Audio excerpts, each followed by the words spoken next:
Daniel and Eileen, congratulations on Billy the Kid. Thank you so much.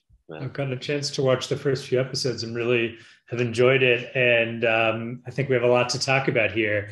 Tom, let's start with you since you've got such a, a central role here. Talk a little bit about this version of Billy and I thought it was really interesting, the sort of sympathetic portrayal that he gets in this series that is probably a different way of looking at him as a character than most people are used to. Talk a little bit about how the approach of the series to Billy as a character. Yeah, I mean, I think for me, this is a more humanistic approach to the story. It's easy to look at him and the kind of all the facts and figures historically that we think we know and assume that we know who he is or who he was. But what Michael does with the writing so well is he dares to go deeper and he dares to go further and say, well, okay, great. He may have killed 21 people by the age of 21 and he died at 21. Why? Like, how did he get there? Like, people aren't born to do that sort of thing. They're not born with a pistol in their hand, able to spin it. Like, they're not born as like the fastest rider in the West or whatever it is. Like, people have to adapt and become those things. And Michael says, what are the circumstances that created Billy the Kid? And also, what are the other aspects of this guy? Like, he's described as so many things other than just a killer or other than just a cowboy or an outlaw. He's described as like charming and twinkly and having this twinkle in his eye and being someone who people were fascinated by even then. And that has carried over, hundreds of years later.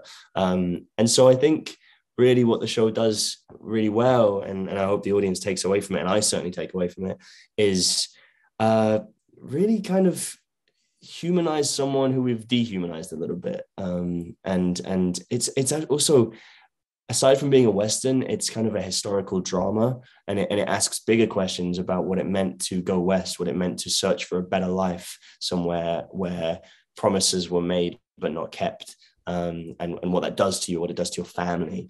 And so I think really, and the 8-episode, period of getting to spread this story out allows us to go from kind of the very beginnings to then where we know more about him.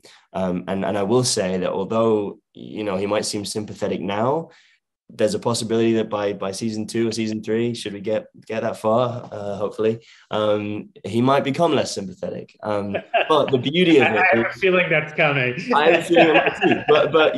But again, we're always saying, but why? Like, what is it that's tipping him over the edge? And he loses his mother at a young age. He's orphaned, and so yeah, I would just say we get to really go on a saga and a journey with him rather than just being dropped into the action immediately, which I think is beautiful. Yeah. Now, Eileen, you talk about playing Billy's mom. I mean, he's a bit of a mama's boy, which is interesting. And talk a little bit about her relationship with Billy and what he wanted to show there. Oh, it's an amazing dynamic. It really is. I think it's Mama's boy sounds like spoiled. I don't think in any way is Billy spoiled. I think there's so much expected of him, but it's just a beautiful dynamic of like respect. I think all of Kathleen literally does everything possible for her son to succeed, and she gives so generously elements of like herself, her personality, like cultural things that she's brought from Ireland that are important to her, like who he is as a person, him having a sense of self, him knowing right from wrong, him having an education. I'm gonna take responsibility for his singing ability, his compassion, towards people. I mean, everything good then. But I think like playing it, Michael's writing was so beautiful in almost what is not said between the two. Like they have such an understanding and such a respect that, often the understanding of each other just happens with a look or something like that. It's almost like they see each other in a world that doesn't see them. And I think because Billy sees Kathleen so well, he's able to see the world through a female gaze, which is probably why he's so good with women and such a female advocate in the series, but also then has compassion as somebody who is we've been displaced from our own land. We're immigrants, and then we're encountering other people like that. So there's empathy for an understanding of all of those things that he has the emotional intelligence to understand. I'm going to take that one as well. I think that was Kathleen's too. Yeah. So yeah, it's beautiful. It's a beautiful relationship to be seen. Daniel, talk a little bit about your character who comes in a little bit later in the story, and give us a sense of who he is.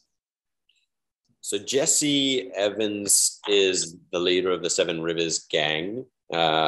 He was a famous cattle rustler in the 1800s, and within our story, we sort of meet him in the gambling halls, and with Billy, and it sort of sets up the dynamic between the two is this wonderfully competitive, equal.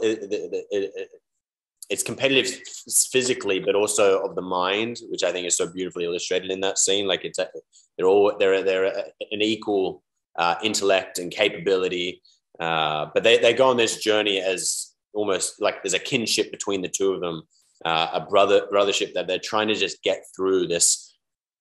They're trying to survive this really, really tough environment, and they sort of meet at the end of the gun. They're both very gifted pistoleros. And they share a love for the I guess the tally ho, for want of a better word, of the adventure of being a cowboy, of getting out onto the range, of stealing cattle, of breaking into homes, and there is this thrill in our story and historically written of these guys joining ranks and going on adventures together, and eventually the two of them end up in the Lincoln County War. Yeah, that explains. We do. Why don't you, for each of you, talk a little bit about a favorite scene, maybe working with one of the other actors here, that sort of encapsulated your experience of working on the project? I think seeing Tom's smile after doing cattle rustling, after our first day of stealing cattle, where we would gallop into a herd of 100 longhorns and scatter them across a prairie, which is full of holes, which is hills, which has cliffs, has forest, and has swampland. And we're chasing them as fast as you can go on a horse, and watching a camera operator ride alongside of us like a world champion rodeo rider, holding a camera as we are just bolting. I mean, we spent 7 hours doing that. And we'd finish a take and then go chase the cattle and recapture them to do the take again. I mean, just the collective joy that somebody was willing to pay us to do this. I don't know. Was that your favorite scene, or do you have another one? Who, sorry, me? Yeah. Oh yeah, that's a hard one to beat, honestly, for me. That was definitely one of the highlights. I'll never forget, because that was about a 7-hour scene. We shot that for about 7 hours, and it was really just one very quick sequence in the series. And I remember getting down off the horse, and after 7 hours of hard riding, your whole body feels it. I mean, your butt aches and your thighs ache and everything's tight and your back is kind of stiff. And me and Dan kind of got off the horses and shared a look as if to say, like, it doesn't get any better than this, like it's physically demanding, physically challenging. Every day was physically demanding. I mean, I think we were all exhausted by the end. And just like the dust and the heat, and then the cold, because Calgary weather is just like shift in an instant. But I mean, just moments like that, I mean, it's why you become an actor, because you want to experience these childhood dreams that you otherwise wouldn't get to try and do. But there's another scene that stands out to me, which is one with Eileen, and it's like probably the most magical experience I've had just kind of as an actor in a scene. And it's Kathleen's death scene in episode 4, and it's not to spoil anything. maybe admit that.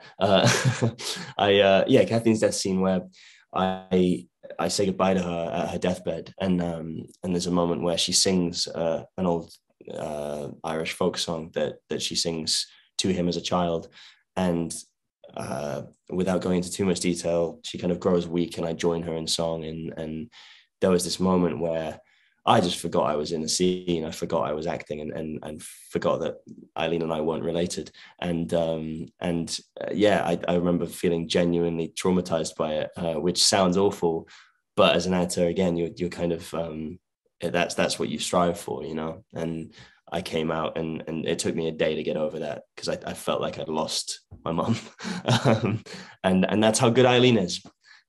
Oh, listen. There was so many lovely moments like that. That scene was so fun to shoot, and my favorite scene to shoot also involves Tom, and it's whenever Jamie comes back the next day, and I remember it's actually one of the first scenes that we shot together, Tom. Maybe even the first scene that we shot together, and it was just magic. I don't know, there was something in the feeling of it for me, and to be able to be in a scene with two incredible powerhouses, Jamie Beamish, who plays Andrew, and Tom. And the bit of the scene in particular I'm talking about was actually to Tom, when I think Kathleen says, well, you know, she sort of resigned to having to go off with Antrim, and for the first time ever turns to Billy and says, you know, you don't have to come with us, because, you know, you don't have to endure this as well. And he just goes, no, but I do. And there was just something in that moment of going, gosh, this relationship between these two, I don't know, a bit like what Tom said, I kind of forgot completely where we were, and I was like, this is my son and he is coming too. It's going to be great. We're all going to go off with the terrible second husband. It's going to be wonderful. I mean, as I say it out loud, you're going to go, why did you use that moment? I'm going to, it's great. So, I mean, it's like there was so many different dynamics, Eric, in this show. Like I'm kind of getting flashbacks thinking about it, but you know, Eileen and I get to like discover this incredibly tender softness between mother and son, and then Daniel and I get to like experience this incredible like boisterous brotherhood on horseback, and these moments of just like learning these outdoorsman skills together, and like just like really intense scenes where we have face-offs and like intense competition, and it's just like such highs and lows for a character to go through. And I think it's such a rich experience of a show. It really comes across as you watch it. Tom, Eileen, Daniel, thank you so much for taking time to talk to us.